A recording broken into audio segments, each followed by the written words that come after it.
Ghana, a name synonymous with strength, resilience, and influence, holds a unique position in African history. From the ancient Ghana Empire to the modern Republic of Ghana, this West African nation has played a crucial role in shaping the continent's political, economic, and cultural landscapes. Historically, Ghana has been a beacon of leadership, innovation, and independence, influencing both regional and global narratives. The legacy of Ghana, spanning from its early empires to contemporary governance, continues to inspire African nations in their quest for self-determination, economic prosperity, and cultural identity. The Ghana Empire, which flourished between the 4th and 13th centuries, was one of the earliest and most powerful West African civilizations. Positioned strategically between the Sahara and the forested regions of West Africa, it became a hub for trade, particularly in gold and salt. The empire's wealth and sophisticated governance laid the foundation for later powerful African states, such as Mali and Songhai. Although the empire eventually declined, its influence endured, setting the precedent for economic and political systems that continued to shape the region for centuries. In modern history, Ghana once again emerged as a leader when it became the first African nation to gain independence from colonial rule in 1957. Under the leadership of Kwame Nkrumah, Ghana became a symbol of hope and inspiration for other African nations fighting for self-rule. Nkrumah's vision of Pan-Africanism not only fueled independence movements across the continent, but also laid the groundwork for the formation of the African Union. Post-independence, Ghana's political transitions, economic reforms, and cultural contributions have continued to impact Africa's development. This essay explores how Ghana's historical legacy continues to shape modern Africa through three main aspects: political leadership, economic development, and cultural influence. By examining Ghana's role in Pan-Africanism, its economic strategies, and its rich cultural heritage, we gain a deeper understanding of the nation's lasting impact on Africa's past, present, and future. The Ghana Empire, also known as Ouagadougou, was one of the earliest and most powerful kingdoms in West Africa, flourishing between the 4th and 13th centuries CE. Located in present-day southeastern Mauritania and western Mali, it was strategically positioned between the vast Sahara Desert to the north and the fertile lands of the Niger River Basin to the south. This advantageous location allowed the empire to become a crucial intermediary in trans-Saharan trade, connecting North African merchants with the gold-rich regions of West Africa. The origins of the Ghana Empire remain somewhat obscure, but oral traditions and historical records suggest that it was founded by the Soninke people, a Mande-speaking ethnic group. The Soninke established a centralized political system under a ruler known as the Ghana, or warrior king, who maintained control over trade routes and regional chiefs. The empire's governance was highly organized, with a well-structured administration that ensured stability and economic prosperity. By the 9th century, Ghana had emerged as a dominant force in West Africa, attracting traders, scholars, and artisans from across the region. The Ghana Empire's wealth and power were primarily built on trade, particularly in gold and salt. Gold was abundant in the southern territories, especially in the Bambuk and Bureau goldfields, while salt, a vital commodity for preservation and dietary needs, was mined in the Sahara. The empire acted as a middleman, controlling the trade routes that connected gold-producing regions with North African traders, who exchanged salt, textiles, horses, and other goods in return. Merchants traveling across the Sahara relied on camel caravans to transport their goods, and Ghana's rulers imposed heavy taxes on this trade, further enriching the empire. The capital city, Kumbi Saleh, became a bustling commercial hub, housing thousands of traders and craftsmen. It was also divided into two distinct sections, one for the ruling elite and another for Muslim merchants who had settled in the city due to its economic opportunities. The introduction of Islam through trade played a significant role in shaping Ghana's culture and administration, although the ruling class largely maintained traditional religious beliefs. The decline of the Ghana Empire in the 13th century did not erase its impact. Instead, it laid the foundation for later West African empires, particularly the Mali and Songhai empires. The Mali Empire, founded by Sundiata Keita in the early 13th century, inherited many of Ghana's trade networks and governance structures. Under rulers like Mansa Musa, Mali expanded the gold trade even further, making it one of the wealthiest empires in history. Similarly, the Songhai Empire, which rose to power in the 15th century, built upon Ghana's economic model and administrative systems, further strengthening the legacy of Ghanaian governance. Ghana's influence extended beyond trade and politics. The region's legal and social structures, including the concept of centralized rule and taxation of commerce, became a model for future West African states. Additionally, the spread of Islam, which had begun during Ghana's reign, continued to shape the religious and cultural landscape of the region. By the late 11th century, the Ghana Empire faced increasing pressure from external and internal forces. The Almoravids, a Muslim Berber dynasty from North Africa, launched military campaigns against Ghana, weakening its control over trade routes. Although the Almoravids did not permanently occupy Ghana, their invasions disrupted the empire's economy and contributed to its gradual decline. Internal struggles, including succession disputes and the rise of competing states, further weakened Ghana's power. By the mid-13th century, the empire had fragmented, and its territories were absorbed into the expanding Mali Empire. However, the legacy of Ghana persisted through its contributions to trade, governance, and cultural exchange. Even today, the name Ghana symbolizes African strength and unity. When the modern Republic of Ghana gained independence from British rule in 1957, it adopted the name of the ancient empire to honor its historical legacy. This reflects the enduring influence of Ghana's early civilization on contemporary African identity and aspirations for progress. The arrival of European powers on the West African coast in the 15th century marked the beginning of a new era for the region now known as Ghana. The Portuguese were the first to establish trade posts along the coastline in 1471, primarily for gold, ivory, and later enslaved Africans. They built Elmina Castle in 1482, one of the earliest European trading forts in Africa. Over time, other European nations, including the Dutch, Danes, and British, also established trade settlements along the coast. By the 19th century, Britain had emerged as the dominant colonial power in the region, formally establishing the Gold Coast colony in 1874. This move brought much of modern-day Ghana under direct British control. The British justified their rule as a means of bringing civilization and economic development, but in reality, their policies prioritized extracting wealth from the colony while suppressing local resistance. Under British colonial rule, the economy of the Gold Coast was transformed to serve European interests.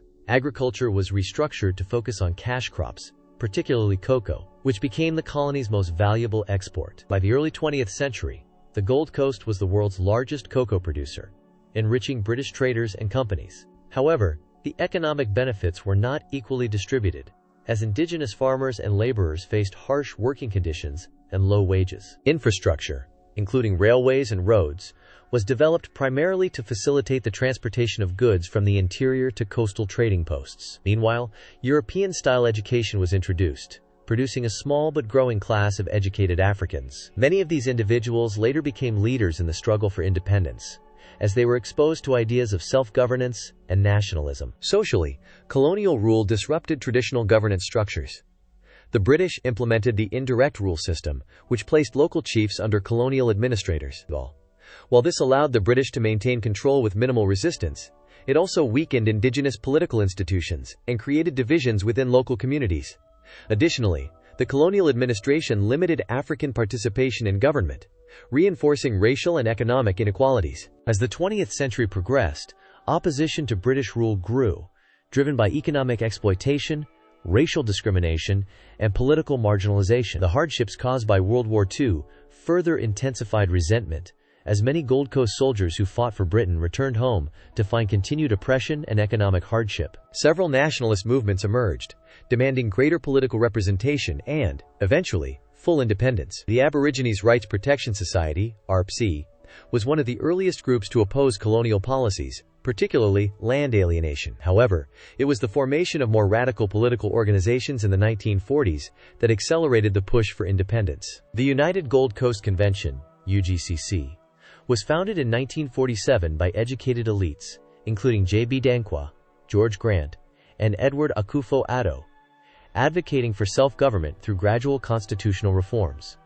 However, their approach was considered too slow by many young nationalists, leading to a split within the movement. One of the most influential figures in Ghana's independence movement was Kwame Nkrumah, a dynamic leader with a vision for immediate self-rule. Kwame Nkrumah, a Western-educated nationalist, played a pivotal role in accelerating the independence movement. After studying in the United States and the United Kingdom, he returned to the Gold Coast and quickly rose to prominence due to his powerful speeches, organizational skills, and vision for a liberated Africa. In 1949, he broke away from the UGCC and founded the Convention People's Party, CPP, advocating for self-government now. Nkrumah's message resonated with the masses, particularly workers, farmers, and the youth, who were frustrated with colonial rule. His strategy of nonviolent resistance, including protests, boycotts, and strikes, gained widespread support. In 1950, he was arrested by the British for inciting unrest, but his popularity only grew. When the British held elections in 1951, the CPP won by a landslide, and Nkrumah was released to become leader of government business. Over the next few years, Nkrumah worked towards full independence, negotiating with the British while maintaining strong grassroots support. On March 6, 1957, Ghana officially became the first African country to gain independence from colonial rule. In his famous speech, Nkrumah declared, quote, "At long last, the battle has ended, and thus Ghana, your beloved country, is free forever." Nkrumah's leadership and Ghana's successful independence became a model for other African nations, inspiring a wave of decolonization across the continent. Ghana's journey from colonial rule to independence marked a turning point in African history, proving that self-rule was not only possible, but inevitable. Ghana's political legacy extends far beyond its borders, serving as a beacon of hope and a source of inspiration for other African nations fighting for independence. As the first African country to gain independence from colonial rule in 1957, Ghana's victory demonstrated that African nations could break free from the shackles of colonialism and chart their own path towards self-determination. This achievement galvanized nationalist movements across the continent, sparking a wave of decolonization throughout the 1960s. The success of Ghana's independence struggle inspired countries such as Nigeria, Tanzania, and Kenya, among others, to seek their own freedom. Ghana's example proved that through unity, determination, and leadership, African nations could overcome the challenges of colonial domination and establish their own sovereign governments. One of the most significant aspects of Ghana's political legacy was the vision of its first president,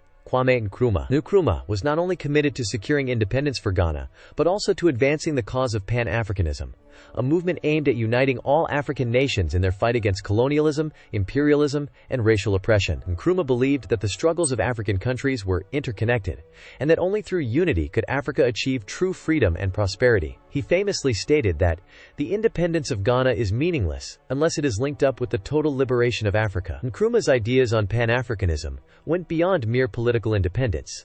He envisioned a united Africa where all African countries would work together to foster economic development, social progress, and political stability. Nkrumah's commitment to Pan-Africanism led him to play a pivotal role in the establishment of the Organization of African Unity, OAU, in 1963. The OAU, later transformed into the African Union, AU, in 2002, was created as a platform for African countries to collaborate on issues of common interest, including political and economic cooperation, conflict resolution, and the advancement of Africa's development. Nkrumah's dream of a united Africa laid the groundwork for the creation of the AU, which continues to be a key institution in modern African political affairs. Through the AU, Ghana's early contributions to Pan-Africanism remain relevant, as the organization continues to promote African unity and collective action to address challenges such as poverty, disease, and conflict. While Ghana's political legacy in Africa has been largely positive, the country's post-independence political transitions have not been without their challenges. After Nkrumah's initial success in building a nation that was a symbol of African pride and unity, his government faced internal difficulties that ultimately led to his overthrow in a military coup in 1966. The subsequent political instability and military regimes in Ghana demonstrated the difficulties many newly independent African nations faced in establishing stable and effective governance. Nkrumah's vision for a centralized, one-party state was met with resistance from opposition groups, and his economic policies, which focused heavily on state-led industrialization, were criticized for their inefficiency and lack of sustainability. Despite his vision and achievements, Nkrumah's failure to balance political freedom with centralized authority and economic reform posed significant lessons for other African leaders who sought to avoid similar pitfalls. In the years following Nkrumah's ousting, Ghana experienced a series of military coups and periods of authoritarian rule. The political instability that ensued was not unique to Ghana. Many African countries in the post-independence period struggled to find the right balance between democracy, economic development, and national unity. The experience of Ghana highlights the challenges faced by African nations in managing the legacies of colonialism while navigating the complexities of governance in a newly independent context. These challenges, however, also provided valuable lessons for other countries, emphasizing the importance of democratic institutions, political pluralism, and strong, transparent governance. In recent decades, Ghana has emerged as a model for political stability in West Africa, with a series of peaceful transitions of power through democratic elections. Ghana's successful democratic transitions, especially since the early 1990s, have provided a positive example for other African nations seeking to consolidate their political systems and avoid the instability that characterized much of the continent's post-independence history. Ghana's experience underscores the importance of building democratic institutions, respecting the rule of law, and fostering political inclusivity to ensure the stability and prosperity of a nation. It also highlights the need for political leadership that balances ambition with pragmatism, as well as the importance of listening to and representing the diverse voices of a nation's population. As Africa continues to grapple with complex political, economic, and social challenges, Ghana's political legacy remains a source of guidance and inspiration. The nation's role in the Pan-African movement, its contributions to the formation of the African Union, and its ongoing efforts to build a democratic society serve as a testament to the enduring impact of Ghana's political ideals. While there have been setbacks and challenges along the way, Ghana's ability to adapt and evolve politically has solidified its place as one of the most important nations in modern African history. The lessons learned from Ghana's political transitions continue to shape the continent's development and provide valuable insights for African countries striving for peace, democracy, and prosperity. Ghana's economic influence on the African continent extends far beyond its borders, playing a significant role in shaping Africa's trade, industrialization, and overall economic development. As one of Africa's most stable and prosperous economies,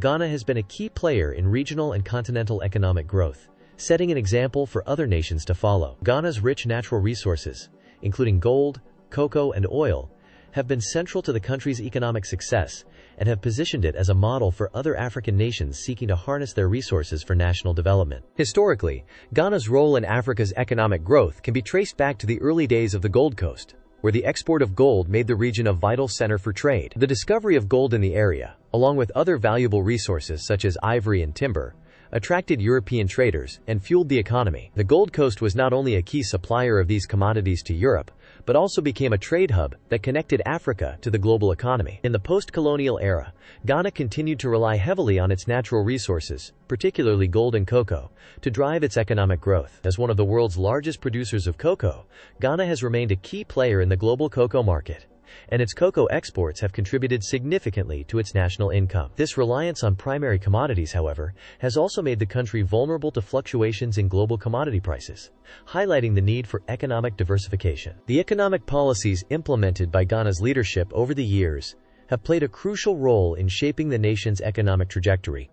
After gaining independence in 1957, Ghana's first president, Kwame Nkrumah, sought to transform the country from an agrarian economy into an industrial powerhouse. Nkrumah's vision for economic development centered around state-led industrialization, with a focus on building infrastructure and manufacturing capacity. He established key industries, such as cement factories, iron and steel mills, and aluminum plants, in an effort to reduce Ghana's reliance on imported goods and stimulate local production.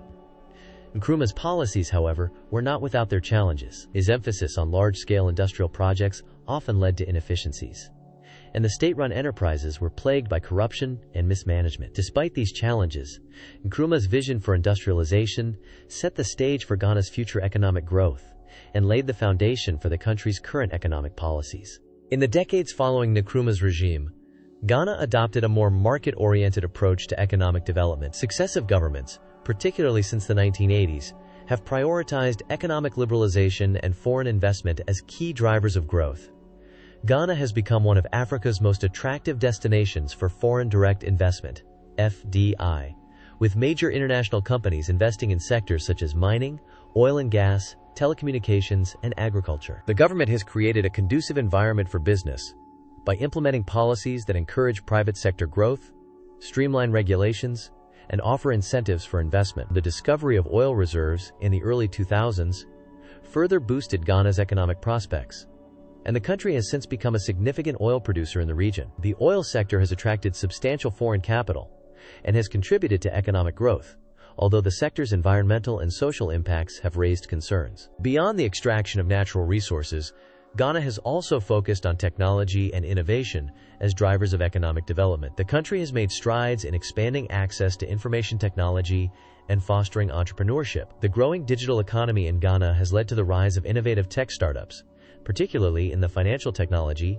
(fintech) sector, where companies like M-Pesa and eSwitch have gained popularity. These innovations have enabled greater access to financial services, mobile banking, and e-commerce, particularly in rural areas. The development of Ghana's tech sector also provides a blueprint for other African nations looking to harness the power of technology for economic advancement. Ghana's economic policies and achievements have had a ripple effect on regional and continental trade agreements, contributing to the integration of African economies. Ghana has been an active participant in regional economic communities, RECs, such as the Economic Community of West African States, ECOWAS, which promotes economic integration and cooperation among West African nations. Ghana's participation in ECOWAS has facilitated the free movement of goods, services, and people within the region, creating opportunities for businesses and individuals to access wider markets. The country's commitment to regional integration has also supported the African Continental Free Trade Area, AFCFTA, which aims to create a single market for goods and services across the continent. Ghana played a significant role in the establishment of AFCFTA, and its involvement in this initiative is expected to strengthen intra-African trade, create jobs, and improve the economic prospects of countries across the continent. As one of Africa's leading economies, Ghana has also been instrumental in advocating for debt relief and economic reform across the continent. Ghana's ability to manage its economic growth while balancing the challenges of debt, inflation, and poverty has made it a model for other African nations striving for sustainable development. The country's experience in managing its natural resources and attracting foreign investment offers valuable lessons for other African nations that are rich in resources but face challenges in translating these resources into long-term economic prosperity. In conclusion, Ghana's economic influence on Africa is profound and far-reaching. From its early history as a hub for trade and the export of natural resources, to its modern-day role as a leader in foreign investment, industrialization, and technology, Ghana has set a powerful example for other African nations to follow. The country's commitment to regional economic integration and its role in shaping continental trade agreements have helped advance the cause of African economic unity. Ghana's economic policies, successes, and challenges provide important lessons for other nations on the path to sustainable development and economic growth. Ghana's cultural and social contributions have had a profound and lasting impact on Africa and the African diaspora, influencing arts, music, literature, and the spread of traditional values and education. Ghana's rich cultural heritage, shaped by centuries of history, has not only enriched its own society, but has also inspired countless people across the continent and beyond. Its artistic expression, commitment to traditional African values, role in intellectual development, and contributions to the African diaspora are testament to the enduring influence of Ghanaian culture on African and global societies. One of Ghana's most significant contributions to African culture has been through its vibrant arts, music, and literature. Traditional Ghanaian music, characterized by the use of drums, xylophones, and other indigenous instruments, has had a profound influence on the development of music across West Africa. The rhythms of highlife, hiplife, and other local genres have become synonymous with Ghanaian identity and have gained popularity in many African countries. Highlife music, which blends indigenous rhythms with Western influences, played a crucial role in expressing the aspirations of post-colonial Ghana. Artists such as Ibo Taylor, Amakia Dede, and Osibisa became icons of African music, and their contributions have shaped the broader cultural landscape of the continent. The hiplife genre, which emerged in the 1990s, is another example of Ghana's cultural dynamism. Fusing Western hip-hop with traditional Ghanaian music, hiplife has created a new avenue for young Ghanaian artists to express their identities and tell stories that resonate with the youth of Africa. The global spread of hiplife has further solidified Ghana's place as a cultural leader in Africa and has inspired new music trends in countries across the continent. In addition to its influence on music, Ghana has made significant contributions to literature. Ghanaian writers have been at the forefront of African literature, with authors such as Ama Ata Aidu, Ayikwe Arma, and Ngugi wa Thiong'o contributing to the global literary canon. The works of these writers often explore themes such as post-colonial identity, social justice, and the African experience in a rapidly changing world. Ghana's literary tradition has played a critical role in raising awareness of the continent's issues and advocating for political and social change. Through the written word, Ghana has contributed to shaping Africa's narrative and has provided a voice for the marginalized, calling for a reclaiming of African identity and values. In Ghana, traditional African values continue to hold great significance. The importance of family, community, respect for elders, and spiritual beliefs are deeply embedded in the social fabric of Ghanaian society. These values have been a source of strength, stability, and resilience in the face of colonial oppression and post-colonial challenges. Ubuntu, the African philosophy of interconnectedness and shared humanity, is a core principle in Ghanaian society. It emphasizes the idea that an individual's well-being is linked to the well-being of others, and that mutual respect and cooperation are essential for community harmony. These values have shaped Ghana's approach to governance, social justice, and community development. Furthermore,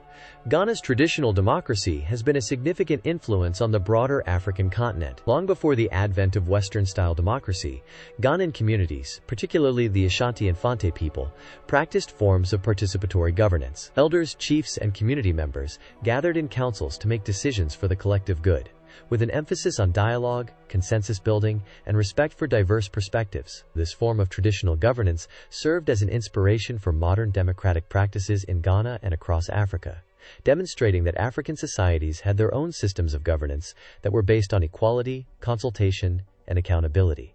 Ghana's impact extends beyond its borders, particularly through the African diaspora. Ghana has long been a focal point for people of African descent living in the Americas, the Caribbean, and Europe. The country's leadership in the Pan-African movement, especially under Kwame Nkrumah, has helped bridge connections between Africa and the African diaspora, fostering a sense of shared heritage and solidarity. Ghana's role in the transatlantic slave trade and its historical significance as a major point of departure for enslaved Africans has made it a symbolic and emotional homeland for many in the diaspora. This connection was strengthened in the 1990s when Ghana initiated the Year of Return, encouraging members of the African diaspora to trace their ancestral roots back to Africa. The campaign has led to an influx of African Americans, Caribbean, and other diaspora members visiting and even relocating to Ghana, further solidifying its cultural importance. In terms of education, Ghana has played a critical role in the intellectual development of Africa. The country has long been known for its commitment to education, from the colonial era